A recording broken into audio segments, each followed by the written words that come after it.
조진사는 요리집 여주인과 살림을 차렸다. 한평생 허튼 짓 한 번 하지 않던 사람이 60 넘어서 처음으로 제 마음 가는 쪽으로 걸음을 옮긴 것이다. 이 소식은 바로 윤씨마님의 귀에 들어갔다. 마님은 이를 갈며 친정 조카 둘을 데리고 첩살림을 부스러 왔다. 구독과 좋아요 그리고 알람 설정 부탁드립니다. 재미있고도 좋은 글로 보답하겠습니다. 조진사의 회갑잔치는 왁자지껄 난장판이었다. 소슬대문은 이른 아침부터 활짝 열어져 쳐졌고 축하 선물 보따리가 바리바리 들어왔다. 진사댁 사랑방에도 대청마루에도 앞마당 뒷마당 차양막 아래에도 사람들이 넘쳐났다. 조진사는 충청도에서 손꼽히는 천석군 부자인데다 집안도 뼈대 있는 사대부 가문이라 인근 고을 수령들까지 문안 인사를 보내왔다. 하인들은 눈코 뜰 새 없이 뛰어다니고 마당새는 제 이름이 12번도 더 불렸다며 볼멘소리했다. 그런데 조진사의 부인 윤씨마님은 이 흥겨운 잔칫날에도 표정 하나 바꾸지 않았다. 한양 명문가 집안의 딸로 태어나 그 집안 체면과 품위를 이날 이때까지 온몸으로 두르고 다니는 분이었다. 웃음을 함부로 흘리지 않고 목소리를 함부로 높이지 않으며 어디서나 단정하고 근엄했다. 그 근엄함이 주변 사람들에게는 때로 서리발처럼 느껴졌다. 하인들은 그 마님 앞에만 서면 숨을 참았고 조진사조차 안방 문을 열기 전에 습관처럼 목을 한번 가다듬었다. 손님들이 줄줄이 들이닥치는 틈에도 윤씨마님은 첫째 사위가 데려온 외손자를 무릎에 앉히고 빙긋 웃으며 곶감을 쥐어주었다. 그러다가 사위와 아들 내외가 올린 술잔을 흐뭇하게 받아 마셨다. 이 집의 맞사위는 홍문관 제학이여 아들은 지방 고을의 현감이니 그 자식들을 바라보는 어미의 눈빛에는 흐뭇한 자부심이 번들거렸다. 바로 그때였다. 대문 밖 담벼락 모퉁이에서 젊은 한 쌍의 남녀가 쭈뼛거리면서 들어갈까 말까 발을 동동 구르고 있었다. 아이를 등에 업은 안악이 먼저 결심을 굳혔는지 앞장서고 그 뒤를 김이 무럭무럭 피어오르는 떡시루를 지게에 지고 남편처럼 보이는 남자가 뒤따랐다. 지게꾼치고는 어깨가 떡 벌어지고 눈빛이 번쩍이는 사내였는데 관자놀이까지 수염이 무성하여 얼핏 보면 저잣거리에서 행인 10이나 걸 것 같은 인상이었지만 겉모습과는 달리 눈빛은 따뜻해 보였다. 두 사람이 앞마당을 가로질러 부엌 쪽으로 조심조심 발걸음을 옮기는데 갑자기 날카롭고 앙칼진 목소리가 하늘을 찔렀다. 우리 집에 다시는 발 들여놓지 말랬잖아. 엄마, 등에 업힌 어린 아기가 그 소리에 화들짝 놀라 경기라도 하듯 자지러지게 울어댔다. 윤씨마님이 부엌문 앞에 버티고 서서 도끼를 품고 씩씩거리고 있었다. 윤씨를 엄마라고 부른 젊은 한악은 이 집의 막내딸 조씨였다. 막내딸 이야기는 몇 해 전으로 거슬러 올라간다. 초가을 어느 날 외가에 다녀오던 막내딸이 갑자기 불어난 개울을 건너다가 흙탕물에 휩쓸려 떠내려갔다. 비가 거세게 쏟아진 뒤라 개울은 으르렁거리는 황토빛 물살이었다.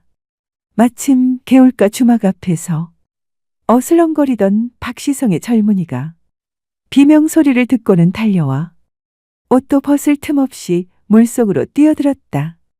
사람들은 대책 없이 구경만 하고 있었는데 그 산에 혼자 막내딸을 건져내어 강둑에 뉘었다. 나중에 알고 보니 그 산에는 저잣거리에서 힘께나 쓴다는 박건달이었다. 정해진 일자리도 없이 장터에서 막일하며 살아가는 터수 없는 총각이었다. 윤씨마님이 생명의 은인이라며 후한 사례금을 챙겨주려 했지만 박건달은 손을 내저었다. 사람 목숨 앞에 돈을 받겠습니까?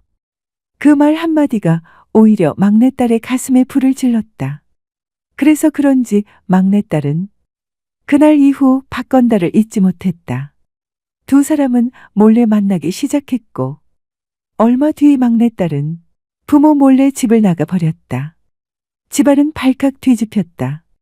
윤씨마님은 사흘 밤을 울었고 이튿날부터는 인근 고을을 샅샅이 뒤지게 했다. 막내딸을 찾았을 때는 이미 배가 앞동산처럼 솟아오른 뒤였다. 그것도 홀례도 올리지 않은 채였다.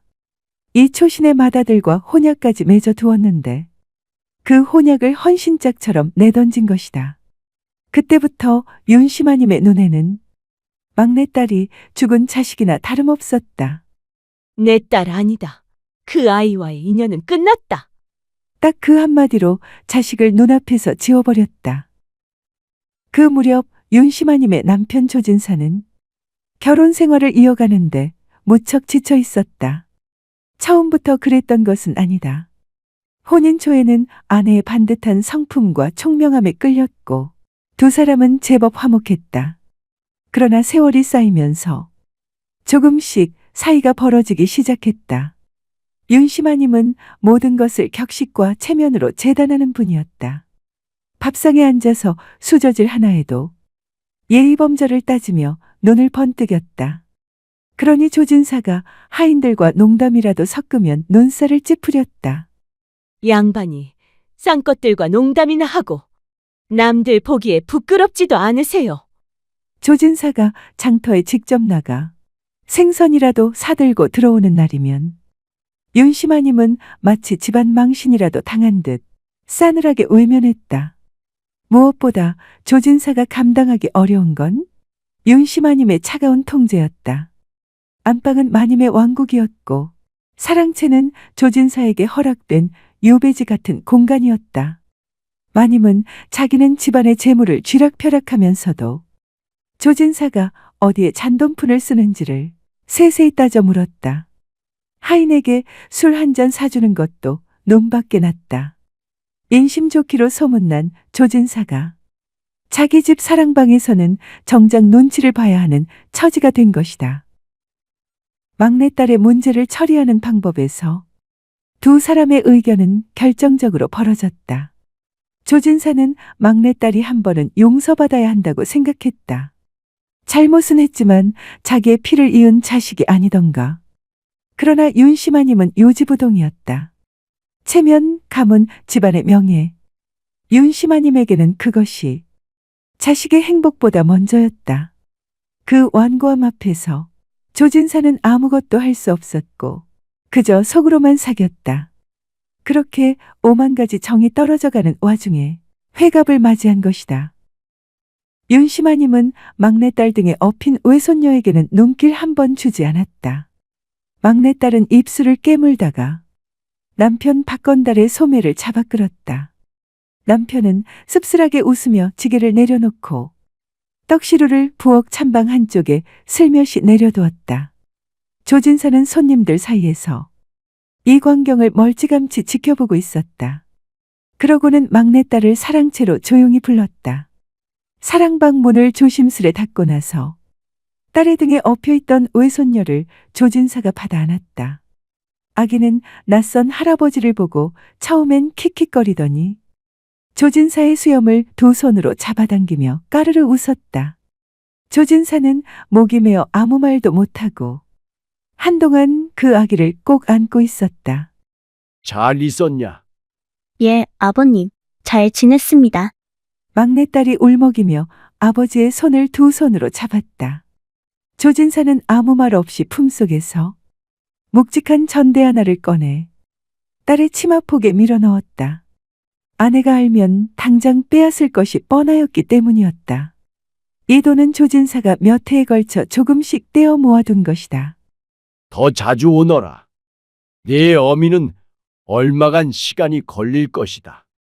막내딸은 고개를 끄덕이며 다시 눈물을 닦았다.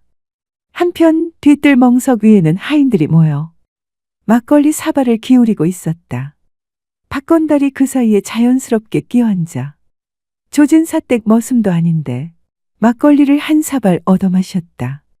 조진사가 뒤뜰로 들어오다 그 광경을 보고는 빙그레 웃으며 박건달 옆에 털썩 앉았다. 하인들이 화들짝 놀라 일어나려는 것을 손을 저어 앉히고 조진사는 막걸리 한 사발을 받아 단숨에 마셨다. 그러고는 박건달에게 사발을 내밀어 그득히 따라주었다. 자네가 내 딸을 구했지. 예, 잘 부탁하네.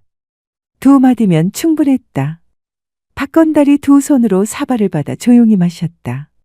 어둠이 내리기도 전에 막내딸 내외는 조용히 잔칫집을 빠져나갔다. 그러고는 때가 될 때까지 두 번 다시 친정집 대문을 두드리지 않았다. 그렇게 3년 세월이 흘렀다. 4월 초파일을 앞둔 어느 화창한 장날, 사랑방에서 먹을 갈던 조진사가 시동을 불렀다. 그런데 웬걸 시동이 없었다. 알고 보니 윤씨마님이 그 애를 친정 심부름으로 보내버린 것이다. 당신에게 여쭈지도 않고 말이다. 조진사는 혼자 한숨을 쉬고 도포를 챙겨 입었다. 직접 장터에 가서 지필묵을 사오면 그만이었다. 20리 남짓 산 넘고 물 건너 장터에 이르니 어느새 봄 기운이 꽤 올라와 있었다. 조진사는 꽤 오랜만에 장터 나들이에 기분이 묘하게 들뜨는 것을 느꼈다. 이것저것 기웃거리며 부시며 종이를 흥정하는데 등 뒤에서 익숙한 목소리가 들렸다. 장인어른, 돌아보니 사위 박건달이 아닌가. 박건달은 환한 얼굴로 뛰어와 꾸벅 인사를 했다. 조진사는 반가움에 그의 팔을 덥석 잡았다. 자네 여기 살았나? 예, 이쪽으로 이사를 왔습니다. 어르신, 잠깐 우리 집에 들르시겠습니까? 박건달의 안내를 따라 골목을 몇 번 꺾어 들어가자 꽤 규모가 있는 기와집 앞에 이르렀다. 조진사가 눈을 껌벅였다. 이 집이 신부자네 집 아니냐? 너희들 여기 새 들어 사냐? 박건달이 머리를 긁으며 수줍게 웃었다. 제가 이 집을 샀습니다. 마당으로 뛰어나온 막내딸이 아버지를 보자마자 달려와 품에 안겼다. 10살은 더 든 것 같은 옹골찬 얼굴이었지만 눈물은 여전히 맑았다. 5살이 된 외손녀가 할아버지, 하며 달려와 조진사의 다리를 껴안았다. 박건달은 해산물 도매상으로 자수성가한 터였다. 어촌을 오가며 생선과 미역과 전복을 들여다 팔아 불과 3년 만에 읍내에서 집을 살 만큼 일어섰다. 막내딸이 환하게 웃으며 말했다. 그때 아버님이 치마폭에 넣어주신 전대가 종잣돈이 됐어요. 조진사는 울컥하는 것을 꾹 참고 외손녀의 머리를 쓰다듬었다. 저녁상을 차리겠다고 막내딸이 장을 보러 나서려는 것을 박건달이 막았다. 장인어른을 모시고 좋은 데 가야지요. 그렇게 해서 셋이 찾아간 곳이 읍내에서 이름난 요리집이었다. 문을 열고 들어서는 순간이었다. 요리집 안주인이 손님을 맞으러 마루 끝에 나왔다가 조진사와 눈이 딱 마주쳤다. 50대 초반쯤 되어 보이는 초로의 여인이었다. 생김새가 화려하지는 않았으나 어딘가 기품이 배어 있었고 눈빛에는 세상살이를 혼자 건너온 사람만이 갖는 조용한 단단함이 있었다.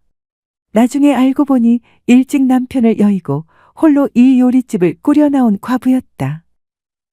조진사는 평생 이런 감정을 느껴본 적이 없었다. 심장이 한 박자 늦게 뛰는 느낌이었다. 안주인 역시 잠깐 눈빛이 흔들렸다가 이내 단정하게 고개를 숙여 인사했다. 어서 오십시오. 우리 집을 찾아주셔서 고맙습니다. 그날 밤 술이 몇 순배 돌았다. 박건달이 안주인과 안면이 있어 이런저런 이야기를 나누다 보니 자리가 오래 이어졌다.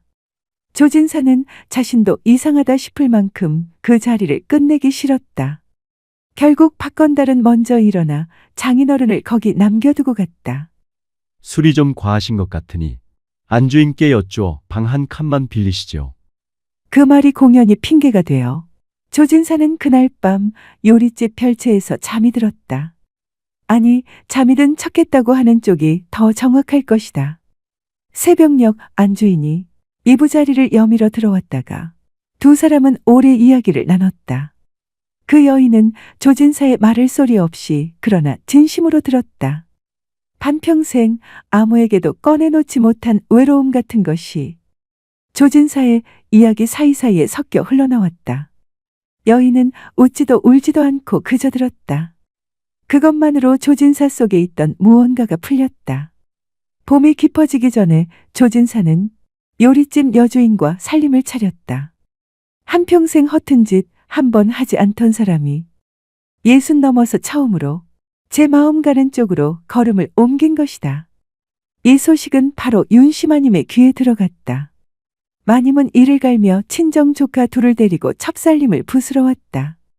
그런데 공교롭게도 그날 박건달 부부가 장인어른을 문안하러 요리집에 와 있었다. 윤씨마님의 조카 두 놈이 문을 박차고 들어서며 소리를 지르려는데 어렵쇼. 눈앞에 박건달이 떡하니 버티고 있었다. 박건달의 주먹이 두어 번 돌았다.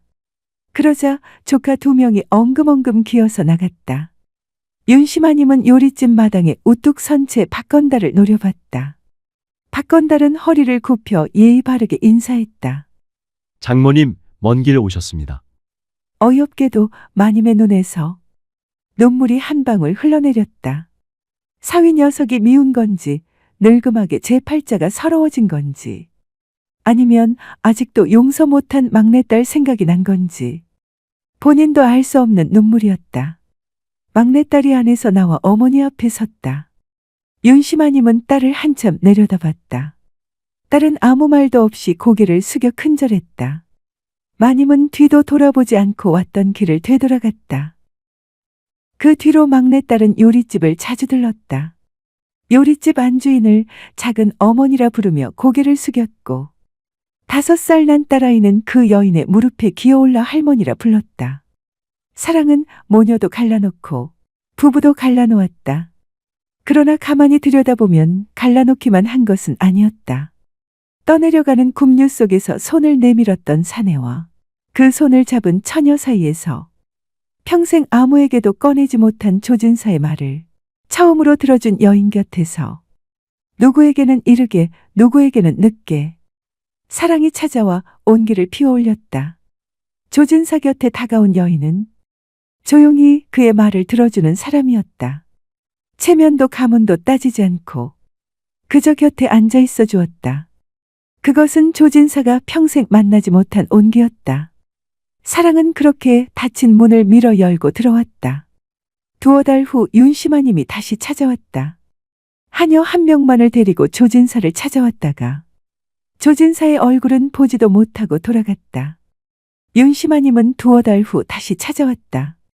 조진사가 머물던 별채 앞에서 조진사가 듣거나 말거나 혼자서 그동안의 잘못을 말하다가는 용서를 빌다가는 제김에 서름이 폭발해서 울다가 갔다. 조진사가 집으로 돌아가도록 설득한 사람은 요리집 주인이었다. 그녀가 말했다. 어른과 저와의 관계는 여름철 소나기 같습니다. 소나기는 소나기로 끝나야지 오래가면 안 됩니다. 제가 보고 싶으면 언제라도 오십시오. 일편단심 당신만 기다리고 있겠습니다. 하지만 당신의 부인은 조강지처입니다. 조강지처의 눈에서 눈물이 흐르게 하는 것은 올바른 군자의 태도가 아닙니다. 그분에게로 돌아가시는 것이 옳습니다. 윤씨마님이 3번째 찾아왔던 다음의 봄, 곧 집에 돌아갈 테니 먼저 가 있으라고 하고는 딸과 사위 그리고 외손녀를 대동하고는 집으로 조진사가 돌아갔다. 안녕하세요. 소오쿨 극장입니다. 오늘은 모녀도 갈라놓고 부부도 갈라놓은 소나기 같은 사랑 이야기입니다. 하지만 자식 이기는 부모 없고 조강지처 이기는 남자 없습니다. 고맙습니다. 다음에 만날 때까지 건강하시기를 기원합니다.